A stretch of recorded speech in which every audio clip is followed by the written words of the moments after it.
मैं कौन हूं, इस संबंध में थोड़ी सी बातें कल मैंने आपसे कही।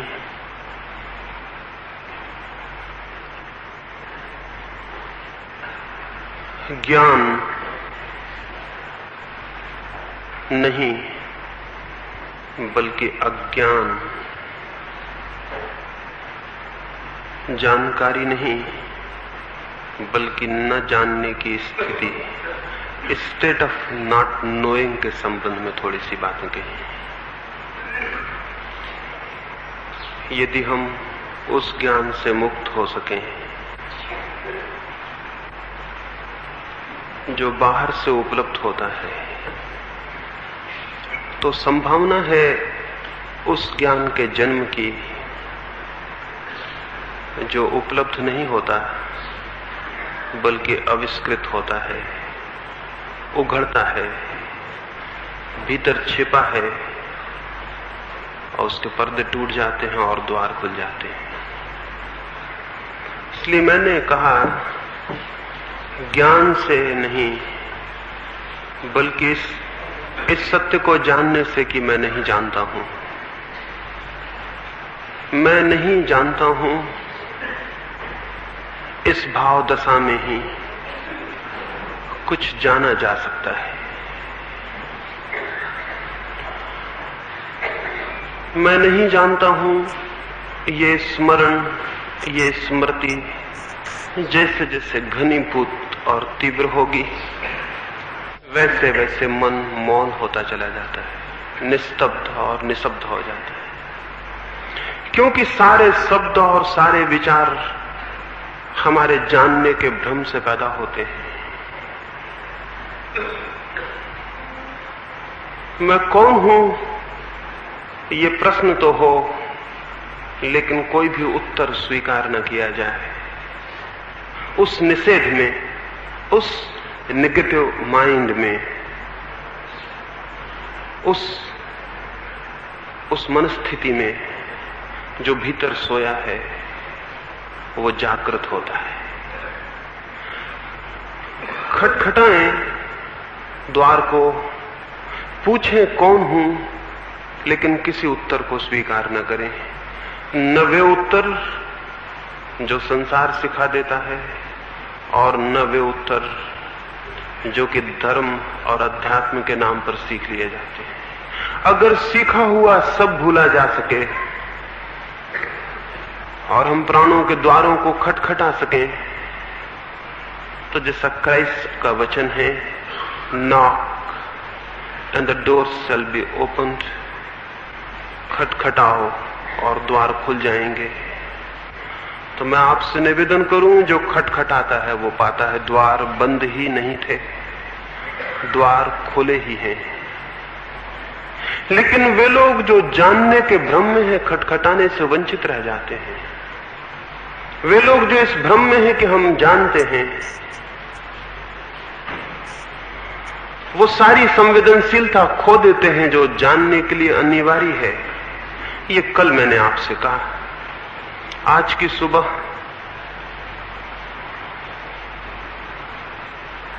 कल तो अज्ञान के लिए कहा, आज की सुबह रहस्य के लिए थोड़ी सी बातें कहना चाहता हूं। मन इस स्थिति में हो कि मैं नहीं जानता, तो सारा जीवन एक रहस्य, एक मिस्ट्री की तरह उद्घाटित होने लगता है। और मन इस स्थिति में हो कि मैं जानता हूं, क्योंकि गीता मुझे स्मरण है और उपनिषद मुझे ज्ञात हैं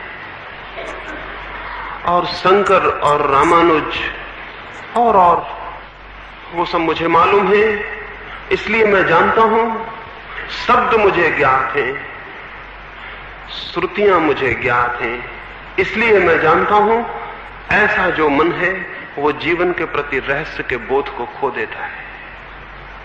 उसे जीवन में फिर कोई रहस्य नहीं मालूम होता। उसे जीवन फिर एक मिस्ट्री की भांति दिखाई नहीं पड़ता। उसे सब ज्ञात है। इसलिए जो अज्ञात है हमारे चारों ओर, वो उसके हृदय को फिर स्पंदित नहीं करता। और सब कुछ अज्ञात है। वो बच्चा जो आपके घर में पैदा हुआ है, ज्ञात है आपको। वे आंखें जो आपकी पत्नी की हैं, परिचित हैं उनसे आप। वो मित्र, वो पड़ोसी, या वो पत्थर जो सड़क के किनारे पड़ा है, या वे पौधे जो आपके भवन के पास खिलते हैं, वे फूल या आकाश के तारे या सुबह पक्षियों के गीत, क्या ज्ञात है? किस चीज को हम जानते हैं? सब कुछ अज्ञात है। सब कुछ अज्ञात है। और वो सब यदि अज्ञात है तो सब एक अद्भुत रहस्य से मंडित हो जाता है। उस रहस्य का जो बोध है वो धार्मिक चित्त का पहला लक्षण। रहस्य का जो बोध है वो धार्मिक चित्त का पहला लक्षण है। उस व्यक्ति को ही मैं अधार्मिक कहता हूं जिसके जीवन में रहस्य का कोई बोध नहीं है। उस व्यक्ति को ही अधार्मिक कहता हूं जिसके जीवन में रहस्य का कोई बोध नहीं है,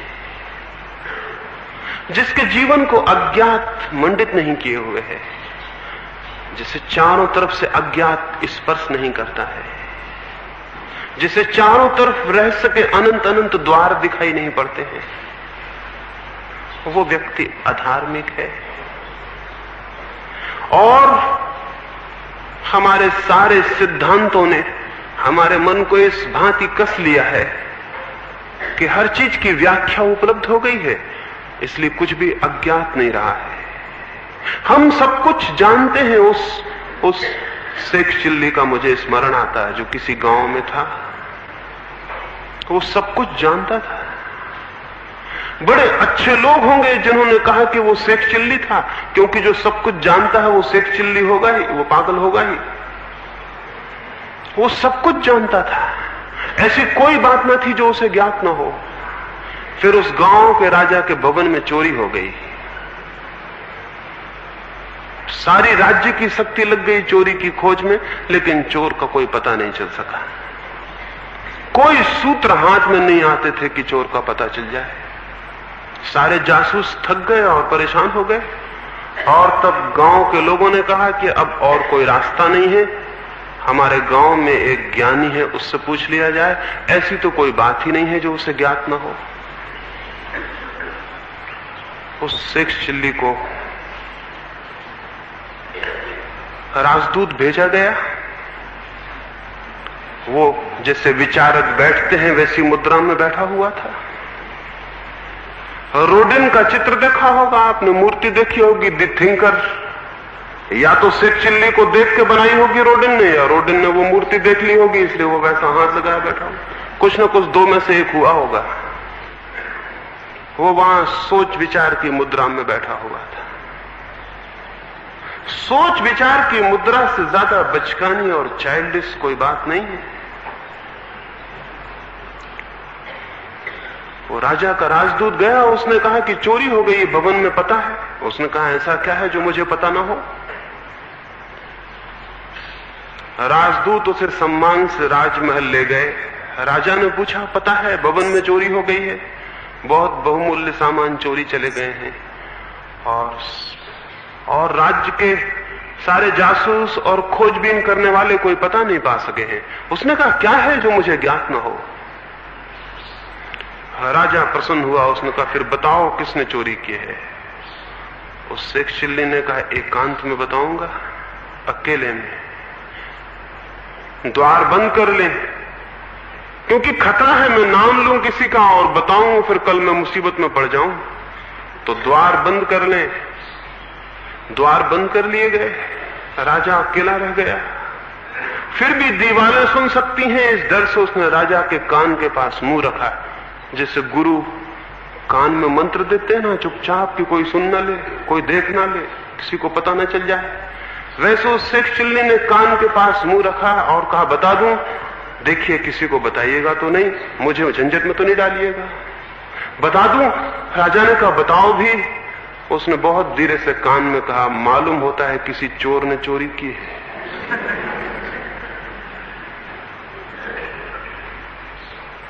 और हमारे दार्शनिक क्या करते रहे हैं, और हमारे धर्म चिंतक क्या करते रहे हैं, और वे सारे लोग क्या करते रहे हैं जो कहते हैं कि ईश्वर ने दुनिया को बनाया। उनका मतलब क्या? वो सारी खोजबीन के बाद, सिर पर हाथ रखने के बाद ये बताते हैं कि जरूर किसी बनाने वाले ने दुनिया को बनाया है, यही तो कहते हो। किसी चोर ने चोरी की है, यही तो कहते हैं। किसी बनाने वाले ने दुनिया को बनाया है, ये वो सारी खोजबीन के बाद कहते हैं। किसी चोर ने चोरी की है, किसी बनाने वाले ने दुनिया को बनाया है। ये सारे विचार का निष्कर्ष है। ये सारे हमारे ज्ञानी की घोषणा है। और ये जो सारी घोषणाएं हैं, ये जो सारे विचार हैं, ये जो सारे सिद्धांत हैं, हम पकड़ लेते हैं। और जीवन का वो जो अज्ञात स्पंदन है, वो जो अज्ञात चोटें हैं, वो जो अज्ञात हवाएं हैं, फिर वो हमें स्पर्श नहीं करती। हम अपने सिद्धांतों में बंद होकर बैठ जाते हैं। सिद्धांतों में जो बंद है, उसमें सिद्धांतों में कोई झरोखे नहीं होते, कोई खिड़कियां नहीं होती, सिद्धांतों में कोई द्वार नहीं होते, सिद्धांतों में कोई समझौते नहीं होते। इसलिए सिद्धांत बिल्कुल बंद दीवार की तरह आदमी को भीतर बंद कर देते हैं। और हर चीज जो उसके द्वार पर प्रश्न लेकर खड़ी आती है, वह हर चीज का उत्तर दे देता है कि ये ऐसा है, ये तुम्हारे पिछले जन्मों का फल है, ये भाग्य है, ये परमात्मा है, ये फला है, ये ढिका है। हर चीज का उत्तर दे देता है। और जिस चीज का उत्तर दे देता है, वो चीज उसके लिए रहस्य खो देती है। ये जो जीवन और ये जो जगत हमें इतना बोरडम, इतना उबाने वाला मालूम पड़ रहा है, ये हमारे ज्ञान की वजह से मालूम पड़ रहा है।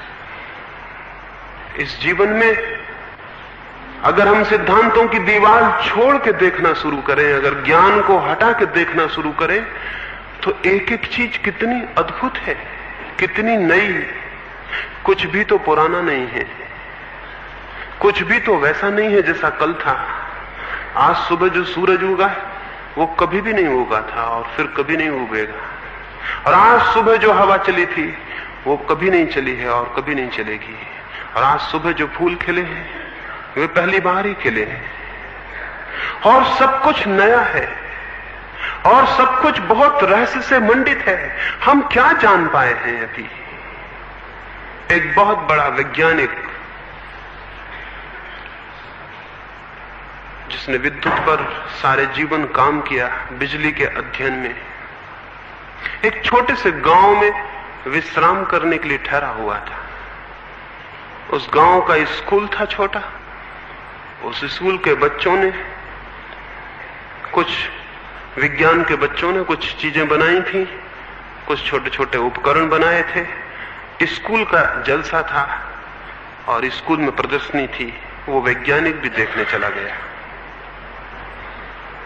जिस बच्चे ने सबसे ज्यादा मेहनत की थी और बिजली के कुछ खेल खिलौने बनाए थे, वो बड़ी बड़ी उत्सुकता से उसे समझाने लगा कि ये कैसे बनाए गए हैं, कैसे काम करते हैं, क्या क्या इनकी खूबी है। वो वैज्ञानिक बहुत बहुत उत्सुकता से सुनने लगा। उस बच्चे को तो पता भी नहीं था कि विद्युत को उतना जानने वाला जगत में शायद कोई दूसरा आदमी नहीं है।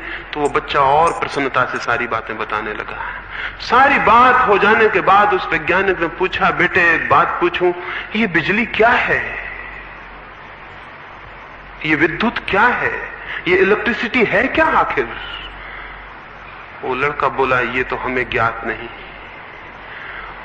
उसके प्रधान अध्यापक ने उस लड़के को कहा, तुम्हें पता नहीं है, तुम बताए जा रहे हो। ये तो विद्युत को जानने वाला सबसे बड़ा व्यक्ति है जो जीवित है। लेकिन उस सबसे बड़े व्यक्ति ने क्या कहा? उसने कहा, जो ये बच्चा कह रहा है कि विद्युत को हम जानते नहीं, मैं भी यही कहूंगा, विद्युत को हम जानते नहीं। हम क्या जानते हैं? ये जो चारों तरफ जीवन है, जो सामने द्वार पर एक पत्ती खिली है, उसको भी हम जानते हैं। एक बीज कैसे अंकुर हो जाता है, उसको हम जानते हैं। एक बीज कैसे फूल बन जाता है, उसको हम जानते हैं। कुछ भी नहीं जानते हैं। आकाश में तारे हैं और जमीन पे पत्थर हैं और फूल हैं और मनुष्य हैं और आंखें हैं, क्या हम जानते हैं? एक गीत का जन्म होता है भीतर, उसे हम जानते हैं। हम कुछ भी नहीं जानते, लेकिन जानने के भ्रम के कारण जीवन का ये रहस्य हमारे प्राणों को आंदोलित नहीं कर पाता है। इसलिए जानने का भ्रम छोड़ दें तो रहस्य का बोध जन्मता है, और जिस जीवन में रहस्य का बोध पैदा हो जाता है उस जीवन में ईश्वर के आगमन की शुरुआत हो जाती है। जिस दिन रहस्य की पदचापें सुनाई पड़े और जिस दिन मन के द्वार पर कोई अज्ञात आके खड़ा हो जाए जिसे हम न जानते हो, और हमारा पूरा हृदय कह सके कि मैं नहीं जानता हूं, और उस अनजान अतिथि का स्वागत कर सके, उस दिन जानना कि धर्म का जीवन में प्रवेश हुआ है।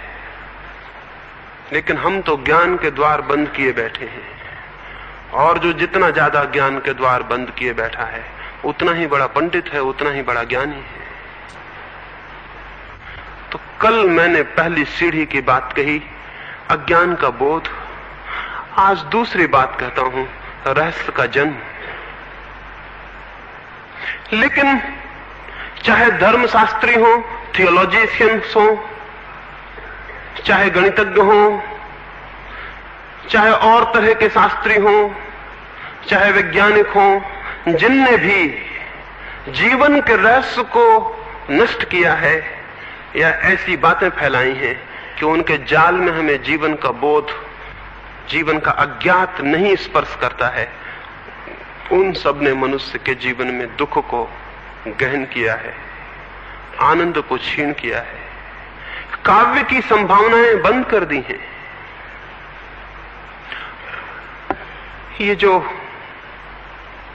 ये जो सब चारों तरफ अज्ञात फैला है, इसके प्रति हृदय खुला हुआ होना चाहिए। लेकिन ज्ञान हमें रोकता है,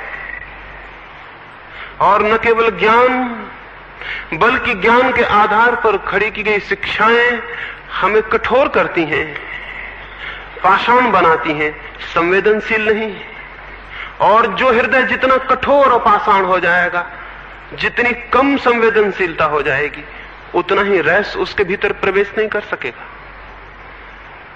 लेकिन उदासीनता को, कठोरता को हम गुण मानते हैं, वैराग्य को, दूर खड़े हो जाने को, अपने को बंद कर लेने को हम गुण मानते हैं। धर्म का कोई संबंध जड़ता से नहीं है।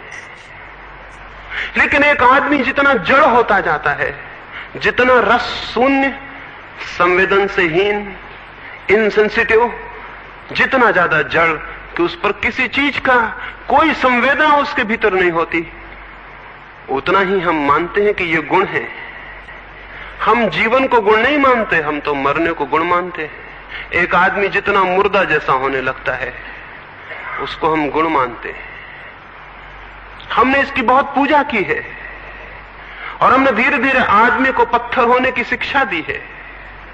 एक व्यक्ति के बाबत में सुनता था, उसकी पत्नी की मृत्यु हो गई। वो बड़े जाहिर बहुत प्रसिद्ध व्यक्ति थे, गीता पर उन्होंने बड़ी किताब लिखी।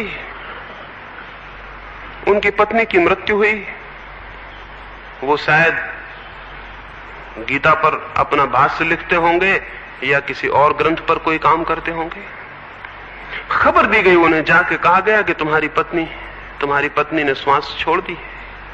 उन्होंने घड़ी की तरफ देखा दीवार पर और कहा अभी तो 4:30 बजे हैं, मैं तो 5 बजे के पहले उठ नहीं सकता हूं।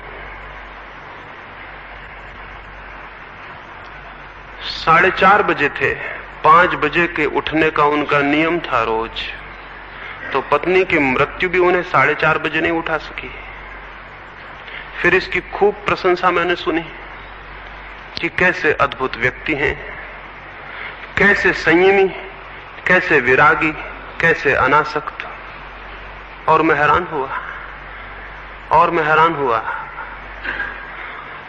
और ये जो आदर है, ऐसी कठोरता को,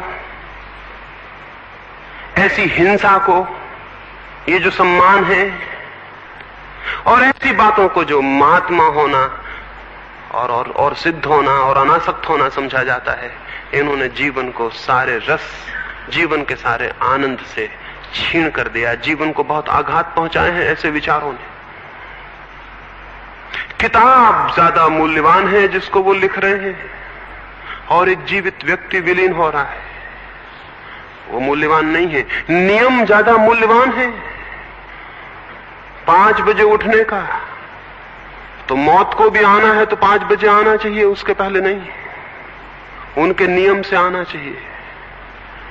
ये जो नियम वाले लोग हैं, ये जो प्रिंसिपल वाले लोग हैं, इनसे ज्यादा जड़, इनसे ज्यादा पाषाण हृदय और कोई भी नहीं होता है। इसकी खूब शिक्षा हुई है धर्म के नाम पर, और एक आदमी जितना अपने को कठोर कर ले, और कठोर कौन कर सकता है अपने को? ज्ञात है कौन कर सकता है? कौन कठोर? वही कर सकता है अपने को जो दूसरों के प्रति बहुत हिंसक होता है। अगर कहीं वो अपने प्रति हिंसक हो जाए तो कठोर हो सकता है। जो दूसरों के प्रति बहुत वायलेंट होता है, बहुत हिंसक होता है, दुष्ट होता है, अगर वो अपनी सारी दुष्टता को दूसरों से अलग कर ले तो वो अपने प्रति दुष्ट हो जाएगा। जो दूसरों के प्रति बहुत हिंसक होता है, अगर वो अपनी हिंसा को दूसरों से खींच ले तो वो अपने प्रति हिंसक हो जाएगा। तब वो अपने को सताना शुरू कर देगा। मैं आपसे निवेदन करता हूं, चाहे कोई दूसरे को सताए चाहे अपने को, इसमें कोई भेद नहीं है, दोनों ही सताना है, इसमें कोई भेद नहीं है। जो लोग दूसरों को सताना जबरदस्ती रोक लेते हैं और बंद कर देते हैं, वो अपने को सताना शुरू कर देते हैं, और इसे हम साधना समझते हैं। इसे हम साधना समझते हैं। कोई अपनी आंखें फोड़ लेता है तो हम समझते हैं कितनी बड़ी साधना, और कोई अपने शरीर को जलाता है और कांटों पे लिटाता है और उल्टा सीधा खड़ा रहता है तो हम सोचते हैं कितनी बड़ी साधना।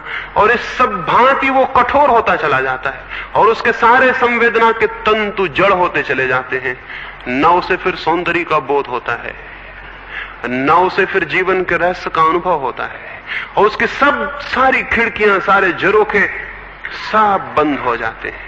वो एक अहंकार की प्रतिमा होकर खड़ा रह जाता है।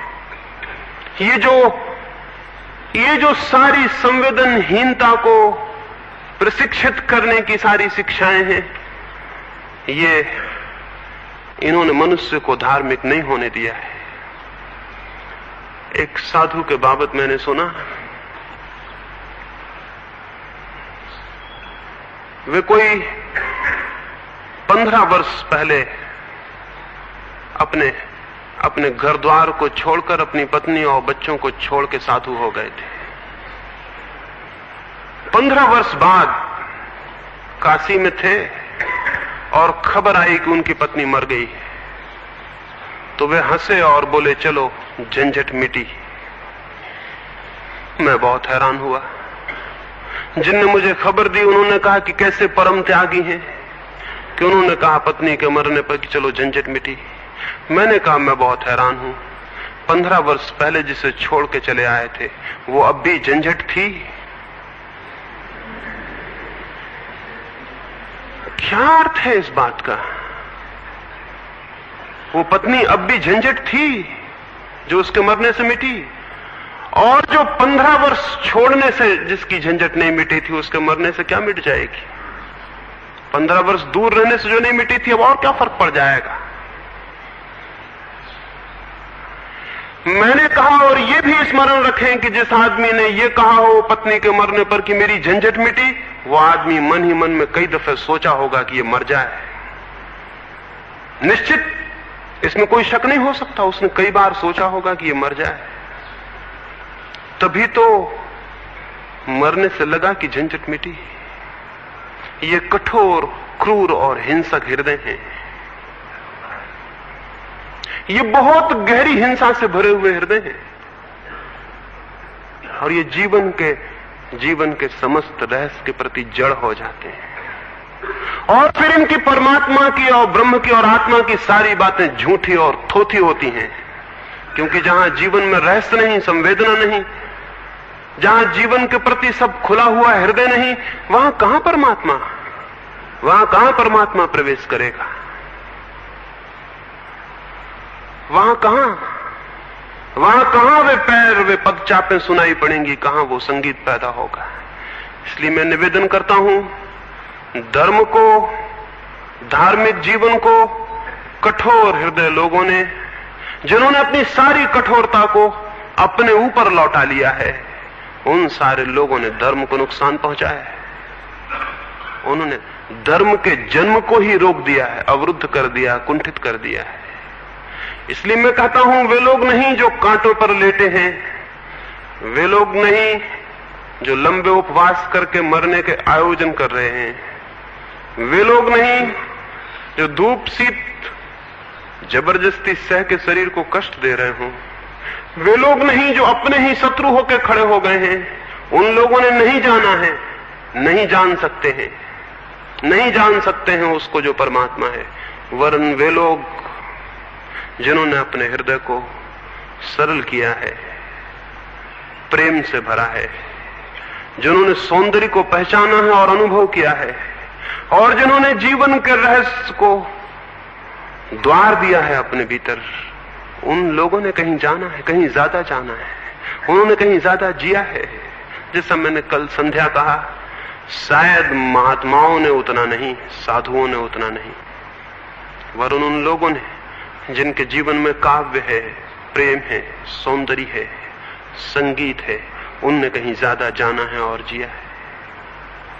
उन्होंने कहीं ज्यादा पाया है, कहीं वे ज्यादा हुए हैं, कहीं उनके भीतर कोई अवतरित हुआ है, कोई अज्ञात संगीत उनके भीतर पैदा हुआ है, उन्होंने कोई अज्ञात ध्वनि सुनी है, उन्होंने कोई अननोन, वो जो सब तरफ हमें घेरे है, उससे कोई संबंध पाया है, कोई तालमेल, कोई हार्मनी, कोई जोड़ उनका हुआ है चारों तरफ जो फैला है उससे।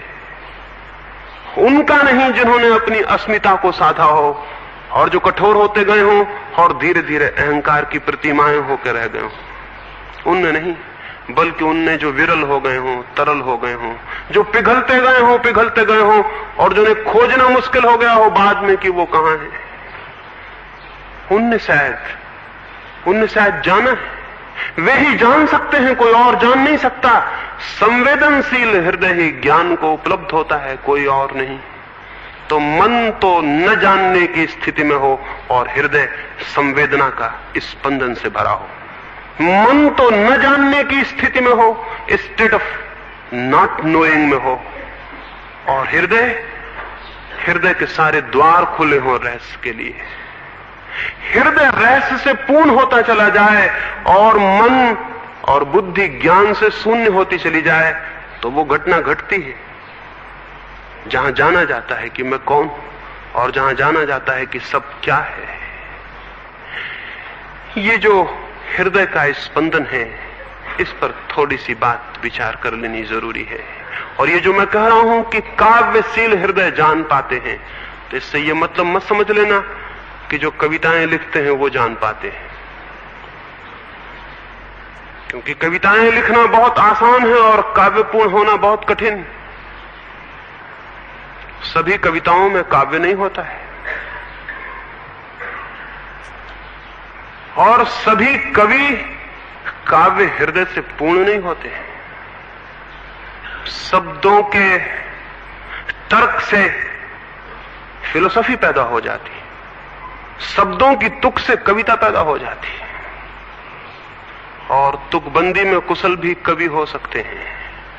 कवि तो क्या, राष्ट्र कवि भी हो सकते हैं। तुकबंदी आनी चाहिए और दिल्ली में रहने का ढंग आना चाहिए, तो राष्ट्र कवि भी हो सकते हैं। कवि तो बहुत साधारण सी बात है। कोई शब्दों की तुकबंदी से नहीं कोई कवि हो जाता है। हृदय का तालमेल उस विश्व से जो हमारे चारों तरफ व्याप्त है, उस सत्ता से जिसमें हम हैं, और प्रतिक्षण उससे जुड़े हैं। प्रतिक्षण कुछ हमारे भीतर से बाहर जाता है और कुछ हमारे भीतर आता है। बाहर और भीतर के शब्द दो विरोधी शब्द नहीं है, और बाहर भीतर कोई दो विरोधी आयाम नहीं है, कोई दो विरोधी डायमेंशन नहीं है। बाहर और भीतर किसी एक ही चीज के दो छोर हैं। समुद्र में तूफान आता है, अज्ञात किनारों तक आग की लहरें छू जाती हैं और फिर वापस लौट जाती हैं। वही लहर किनारे को छूती है, वही फिर वापस लौट जाती है। एक ही लहर के दो छोर हैं, किनारा और सागर। जिसे छूती है वो और जिसे छू के लौट जाती है वो। मेरी श्वास, आपकी श्वास प्रतिक्षण बाहर जा रही है और फिर भीतर आ रही है और फिर बाहर जा रही है। श्वास के दो छोरों पर एक तरफ बाहर है, एक भीतर। बाहर और भीतर दो विरोधी बातें नहीं, बल्कि किसी एक ही चीज के दो छोर हैं। और जो इतना लीन हो जाता है कि बाहर और भीतर दो न रह जाएं, बल्कि किसी एक छोर का अनुभव होने लगे, तो तालमेल पैदा हुआ, तो काव्य पैदा हुआ। तो ऐसी स्थिति में काव्य से हृदय परिपूर्ण होगा, जब बाहर और भीतर दो न रह जाएं। सुकरात एक रात घर वापस नहीं लौटा। चिंतित हुए होंगे मित्र, खोजने गए, देखा तो एक वृक्ष से टिका हुआ था। बर्फ पड़ गई थी और पैर जड़ हो गए होंगे और पलकें एकटक टिकी थी और आंखें तारों को देख रही थी। उन्होंने जाके हिलाया, बहुत हिलाया, तो जैसे वो कहीं से वापस लौटा। और उसने कहा, क्या बात है, क्या बहुत देर हो गई? उसके मित्रों ने कहा, रात बीतने को है, पैर जड़ हो गए होंगे, बर्फ पड़ी है, सर्द हवाएं हैं, क्या कर रहे हैं? उसने कहा, कर कुछ भी नहीं रहा था, तारों से एक हो गया था, मैं था ही नहीं। कुछ था जो मेरे और तारों के बीच था, मैं नहीं था। तालमेल, हार्मनी। चीन में एक राजा को एक मुर्गे की मोहर बनवानी थी, राज्य की सील बनवानी थी, राज्य का प्रतीक बनवाना था। उसने खबर भेजी गांव में कि कोई चित्रकार जो सबसे श्रेष्ठ मुर्गे के चित्र को बना लाएगा, उसे बहुत पुरस्कार दिया जाएगा। एक वृद्ध चित्रकार आया और उसने कहा, मैं बहुत बूढ़ा हो गया हूं, हाथ मेरे कपते हैं, इसलिए शायद मैं तो चित्र नहीं बना सकूंगा, लेकिन राज्य को मैं अपनी थोड़ी सेवाएं अर्पित करना चाहता हूं। और वो ये कि जो चित्र आए मुझसे पूछ लिया जाए कि कौन सा चित्र बना ठीक, कौन सा नहीं, और जब तक मैं स्वीकृति न दूं तो राज्य की मोहर न बनाई जाए।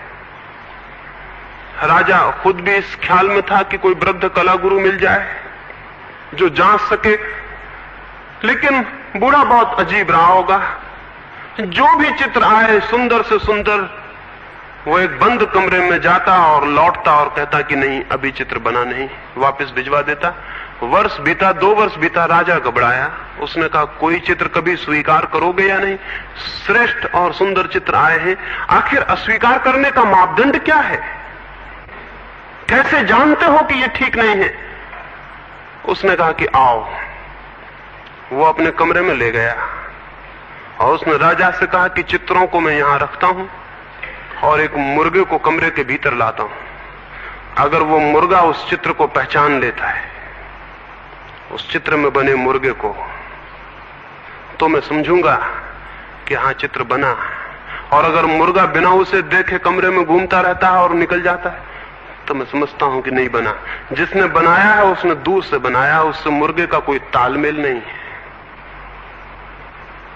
राजा बहुत हैरान हुआ कि मैंने कभी कल्पना भी न की थी कि मुर्गियों के द्वारा परीक्षा करवाई जा रही होगी चित्रों की, और मुर्गे क्या समझेंगे। लेकिन उस चित्रकार ने कहा कि जिस दिन बनेगा मुर्गे का चित्र, उस दिन मुर्गा नहीं समझेगा तो कौन समझेगा? बाहर आके मुर्गा ठिठक के खड़ा हो जाएगा, लड़ने को तैयार हो जाएगा, आवाज दे देगा, दूसरा मुर्गा भीतर होगा। लेकिन चित्र अगर मुर्दे हैं तो मुर्गे नहीं पहचानेंगे, वो निकलेंगे, घूम के निकल जाएंगे। कोई आदमी पहचान सकता है कि मुर्गे का है, लेकिन जब मुर्गा पहचान ले तो कोई बात हुई। लेकिन नहीं, कोई ऐसा चित्र नहीं आ सका। जिन्होंने बनाया था वे चित्रकार न रहे होंगे, उन्होंने मुर्गे के शरीर को तो बना दिया था, लेकिन मुर्गे की आत्मा को नहीं पकड़ पाए थे। शरीर को तो बना देना बहुत सरल है, आत्मा को, लेकिन आत्मा को तो वो ही पकड़ सकता है जो आत्मा के साथ एक हो जाए। आखिर उस बूढ़े ने कहा कि नहीं, ये नहीं होगा, मुझे खुद ही बनाना पड़ेगा। लेकिन बड़ी कठिनाई है, मैं बच पाऊं न बच पाऊं, इसलिए तो मैंने कहा था कि 70 वर्ष का हुआ बूढ़ा हूं, लेकिन मुझे ही बनाना पड़ेगा। राजा ने कहा 2 वर्ष व्यर्थ खोए, कभी का बना देते। उसने कहा कि नहीं, अभी 3 वर्ष और लग जाएंगे। राजा ने क्या किया, इतना कठिन है बनाना? उसने कहा बनाना कठिन नहीं है, लेकिन मुर्गे के साथ एक हो जाना बड़ा कठिन है। तो मुझे 3 वर्ष के लिए छुट्टी दे दी जाए। अब मैं जंगल जाता हूं और देखता हूं कि इस बुढ़ापे में तालमेल बन सकता कि नहीं बन सकता। वो कलाकार जंगल गया। कोई 6 महीने बाद राजा ने अपने कुछ मित्रों को भेजा कि जाओ देखो वो जिंदा है या नहीं, और करता क्या है वहां, और जंगल में कितने दिन लगाएगा। लोग गए, वो जंगली मुर्गों के पास लेटा हुआ था और उसने वापस लौटा दिया कि अभी बहुत देर है, अभी बहुत देर है, जब तक मैं मुर्गा ना हो जाऊं तब तक आना मत। लौट के उन्होंने कहा कि पागल है मालूम होता वो बूढ़ा। वो कहता जब तक मैं मुर्गा ना हो जाऊं वो मुर्गा हो जाएगा, तो मुर्गा बनाएगा कौन? मुर्गे तो वैसे ही बहुत है। लेकिन 3 वर्ष प्रतीक्षा करनी पड़ी और 3 वर्ष बाद लोग उसे पकड़ के लाए। वो आया तो उसने आके राज दरबार में जोर से मुर्गे की बांग दी। सारे दरबारी हैरान हो गए और उन्होंने कहा कि तो ठीक है कि आप बांग देना सीखा है, लेकिन चित्र कहां है? उसने कहा चित्र बना देना तो अब एक क्षण का काम है, आत्मा को पकड़ना था, वो बहुत मुश्किल था। वो हो गया। मैंने मुर्गे को भीतर से जाना और तब उसने तूलिकाएं बुलाई और वहीं खड़े खड़े चित्र बना दिया और मुर्गे लाए गए। वे मुर्गे देख के उस मुर्गे को घबरा के खड़े हो गए और आवाज देने लगे। वो मुर्गा जिंदा था, कहीं किसी तालमेल से, किसी हारमोनी से पैदा हुआ था। उन्होंने जाना है जिन्होंने जीवन के प्रति कोई तालमेल उपलब्ध कर लिया है, कोई एकता, कोई एकतांता उपलब्ध कर ली है। लेकिन वो व्यक्ति जो अपने हृदय को कठोर कर लेता है और सारे संवेदना के द्वार बंद कर लेता है, वो कैसे एक हो पाएगा? नहीं हो पाएगा, नहीं हो पाएगा। कोई रास्ता नहीं है उसके एक हो जाने का। इसलिए वो धर्म जो तोड़ता हो जीवन के रस से, जो तोड़ता हो जीवन के रहस्य से, जो तोड़ता हो जीवन के आंसुओं से और जीवन की मुस्कुराहटों से, जो कठोर करता हो और पाषाण बनाता हो, वो धर्म नहीं है, वो केवल अहंकार की पूजा है। और व्यक्ति जितना कठोर होता जाता है उतनी उसकी अस्मिता गहरी और घनी होती जाती है। अहंकार की पूजा धर्म नहीं है। एक साधु मरा, उसके शिष्य के बाबत बड़ी ख्याति थी, बड़ी ख्याति थी। लेकिन साधु मरा, गुरु मरा, तो वो जो शिष्य था जिसकी बड़ी ख्याति थी वो तो रोने लगा, उसकी आंख से आंसू गिरने लगे। तो लोगों ने कहा ये क्या करते हो, रोते हो? और तुम तो कहते थे आत्मा अमर है और शरीर मर जाता है और रोते हो। तो उसने कहा मैं शरीर के लिए ही रोता हूं। कितना सुंदर था, कितना अद्भुत था, कितना रहस्यपूर्ण था। आत्मा के लिए रोता भी नहीं, मैं शरीर के लिए ही रोता हूं। उसके मित्रों ने कहा तुम रोते हो, यही देख के हमें हैरानी होती है, क्योंकि हम तो सोचते हैं कि जिनकी आंखों में आंसू ना आ सके और जिनके चेहरों पर मुस्कुराहट ना आ सके वही लोग सन्यासी हैं, वही लोग साधु। उस व्यक्ति ने कहा कभी मैं भी वैसा ही सोचता था। आंखें पत्थर जैसी बनाई जा सकती हैं और ओंठ ऐसे सख्त बनाए जा सकते हैं कि उन पर मुस्कुराहट लानी भी हो तो न लाई जा सके, और आंखें ऐसी पत्थर बनाई जा सकती हैं कि आंसू उनमें ना आए, लेकिन तब भीतर हृदय भी पत्थर हो जाता है और तब भीतर भी पाषाण हो जाता है और तब भीतर भी जड़ता हो जाती है और जितना भीतर सब जड़ हो जाता है, उतनी तरलता खो जाती, उतनी संवेदनशीलता खो जाती, उतने जोड़ खो जाते हैं, उतने मिलन के सब रास्ते खो जाते हैं। धर्म है मिलन, धर्म है जुड़ जाना, धर्म है सबसे जुड़ जाना। कैसे जुड़ेंगे अगर हम अपने को तोड़ते चले गए? तो इसलिए मैंने कहा काव्यपूर्ण हृदय चाहिए, काव्यपूर्ण हृदय चाहिए, गीत से भरा हुआ, संवेदनशील जीवन जो चारों तरफ फैला है, उसकी प्रत्येक संवेदना को अनुभव करता हुआ। ना ऐसा हो, ऐसा ना हो पाए तो फिर कोई रास्ता नहीं है, फिर कोई मार्ग नहीं है, फिर कोई द्वार नहीं है, फिर पहुंचने की कोई सुविधा नहीं है, फिर नहीं पहुंचा जा सकता परमात्मा तक। बैठ के राम राम जपने से कोई नहीं पहुंचता है, और न मंत्रों के पाठ से, और न मंदिरों की पूजा से, क्योंकि हम तो देखते हैं कि मंदिरों में जाने वाले और भी जड़ हो जाते हैं। आखिर मंदिरों में जाने वाले लोगों ने क्या नहीं किया है दुनिया में? कितनी हिंसा उनके नाम पर है। हिंदू और मुसलमान के, जैन और बौद्ध के, ईसाई और पारसी के नाम पर कितनी हिंसा है, और मंदिरों और मस्जिदों के नाम पर कितनी हिंसा है, और इन मूर्तियों और इन ग्रंथों और इन संप्रदायों के नाम पर कितनी कठोरता है, कितनी हिंसा है। ईसाइयों ने कितने आदमी नहीं मार डाले, मुसलमानों ने, ये दुनिया के और धर्मों ने क्या नहीं किया है, कितनी हत्या नहीं की है, कितना खून नहीं किया है। ये कैसे संभव हुआ है? ये कठोरता कैसे संभव हुई है? ये उसी कठोर पाषाण हृदय की शिक्षा से संभव हुआ है। वो हृदय जो संवेदनशील हो गए हैं, संवेदनहीन हो गए हैं, जिन्होंने संवेदना खो दी है, उनकी मूर्तियां खतरनाक हो जाएंगी, उनके मंदिर खतरनाक हो जाएंगे।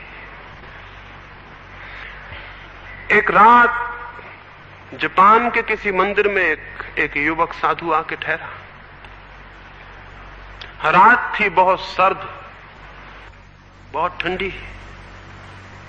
वो मंदिर में गया, लकड़ी की मूर्तियां थी, बुद्ध की एक मूर्ति उठा लाया और आग लगा के सेकने लगा, तापने लगा। मंदिर में आग लगी, लकड़ियां चिटकी होंगी मूर्ति की। पुजारी जागा होगा, भागा हुआ आया, देखा तो वेदी पर 3 प्रतिमाएं थीं, 2 ही बची हैं। घबरा गया, आके देखा तो प्रतिमा तो जल चुकी है। वो साधु बैठ के ताप रहा है।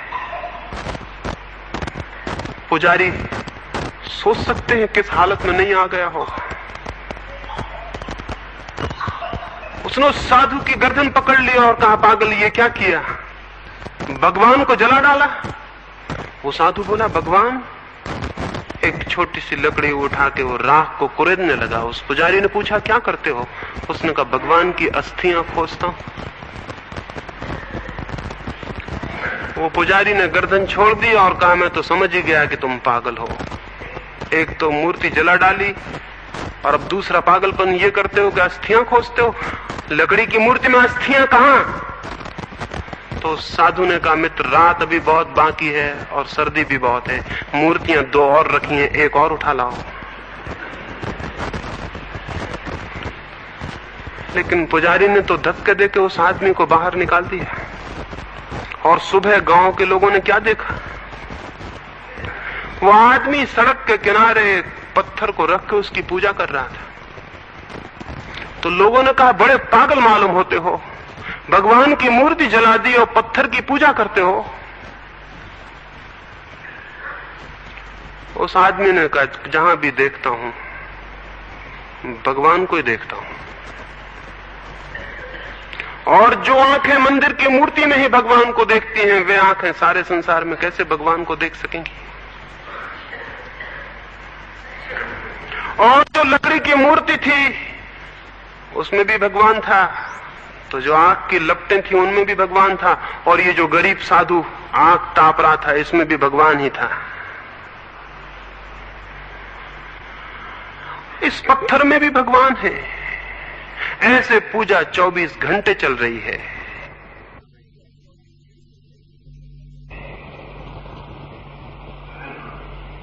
जैसे हृदय संवेदनशील होगा वैसे थोथी मूर्तियां तो जल जाएंगी, वैसे मन पर बैठे इमेजेस तो चले जाएंगे।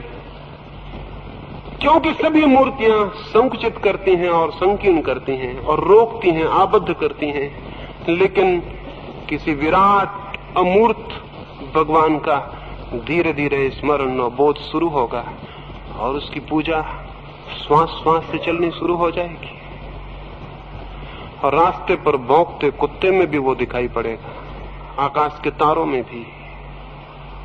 लेकिन बहुत आसान है आकाश के तारों में देख लेना, घर के बच्चे में भी वही दिखाई पड़ेगा, पत्नी में भी, पति में भी, सब तरफ, सब कुछ में।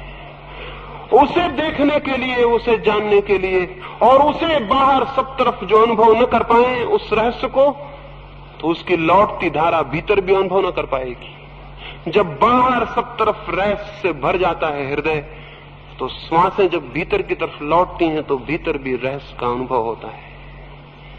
बाहर जो यात्रा हो रही है वही तो भीतर लौट रही है, वही श्वासें जो बाहर जा रही हैं भीतर आ रही हैं, वही प्राण, वही बोध बाहर और भीतर डोल रहा है। बाहर जब अनुभव होगा रहस्य का तो भीतर भी।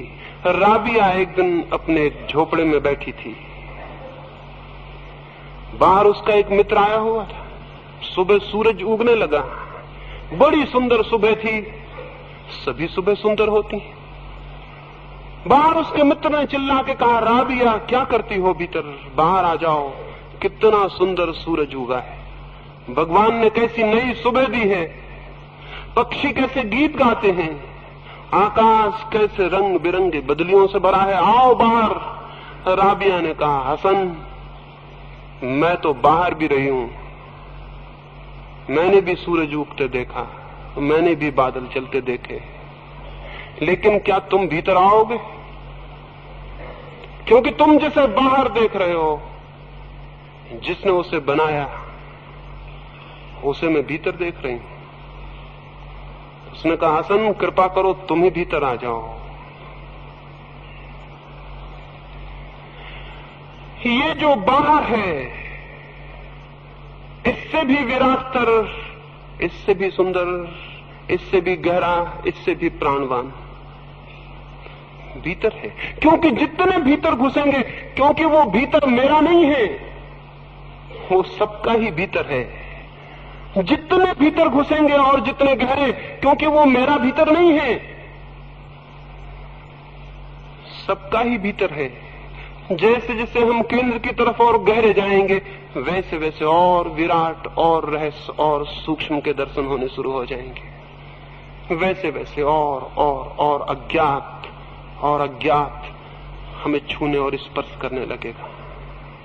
बाहर देखें, लेकिन सरल है कि बाहर से शुरू करें,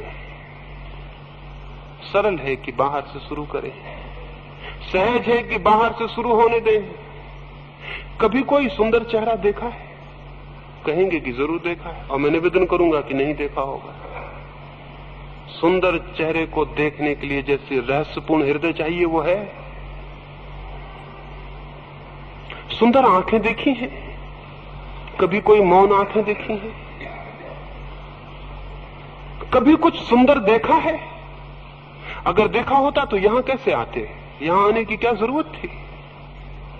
यहां आने का क्या प्रयोजन था? यहां घंटे भर इस बंद भवन में बैठने का कौन सा कारण था? बाहर सुंदर मौजूद है, सूरज आज भी निकला है, किरणें आज भी फैल रही हैं, पत्ते आज भी हंसते होंगे, फूल आज भी खिले होंगे, पक्षी आज भी गीत गाए होंगे, बाहर सब मौजूद है, यहां बैठने का क्या कारण था? मैं तो उस दिन की रोज रोज प्रतीक्षा करता हूं जिस दिन मैं आऊं और पाऊं कि भवन खाली है और कोई भी नहीं आया, क्योंकि बाहर सूरज है, बाहर तारे हैं, वहां लोग हैं। तो उस दिन खुश हो जाए मन, आनंद से भर जाऊं। कोई भी अब नहीं आता सुनने, क्योंकि बाहर लोग देखने में तल्लीन हैं, होने में, जानने में। लेकिन हम तो शब्दों में जीते हैं, शब्दों को पकड़ते हैं और शब्दों से भर लेते हैं, और शब्दों से भरा हुआ हृदय सब संवेदना खो देता है। शब्द से खाली हो, सौंदर्य से भरे, ज्ञान से खाली हो और रहस्य से भरे, और ज्ञात को छोड़ें और अज्ञात को आने दें। और जैसे जैसे हृदय अज्ञात से भरता जाएगा, वैसे वैसे जानेंगे क्या है बाहर, वैसे वैसे जानेंगे क्या है भीतर, और तब तो भीतर और बाहर के भेद गिर जाते हैं। तब तो सिर्फ जानना रह जाता है, तब तो सिर्फ होना रह जाता है। उस होने में ही उसका बोध है।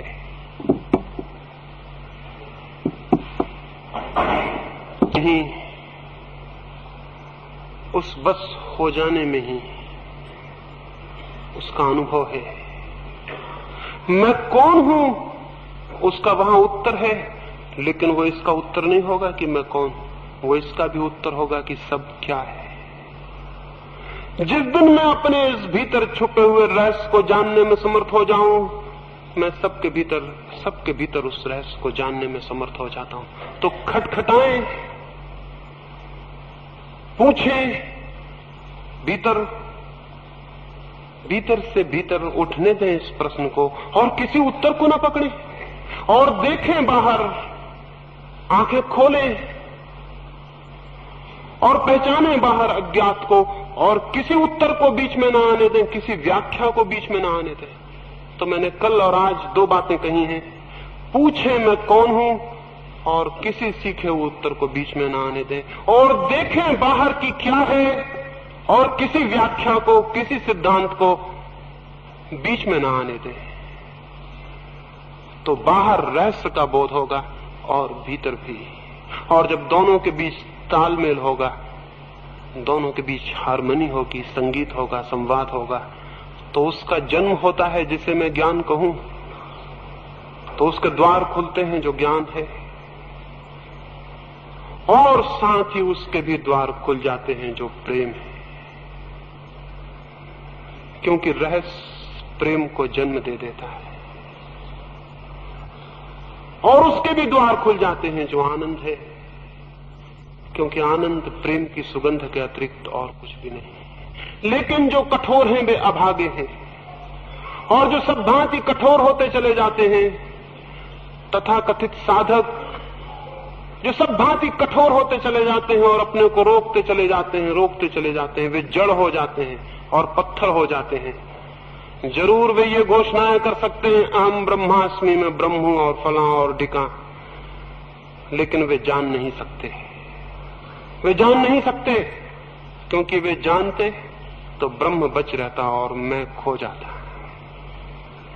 क्योंकि वे जानते तो वे कहते ब्रह्म है और मैं नहीं हूं, लेकिन वे कहते मैं ब्रह्म हूं। वे जानते तो वे कहते कि ब्रह्म है और मैं नहीं हूं। और इस होने में ही सारी कृतार्थता और धन्यता छिपी है। ये थोड़ी सी बातें आज कहीं,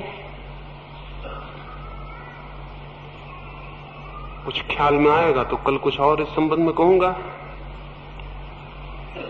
शायद थोड़ी सी बातें कहने जैसी और हों, लेकिन कहने का तो कोई बहुत मूल्य नहीं है। सुनने का मूल्य है। मेरा काम तो मैं पूरा कर देता हूं कहने का, पता नहीं आप सुनते हैं या नहीं सुनते हैं, वो आपकी तरफ है।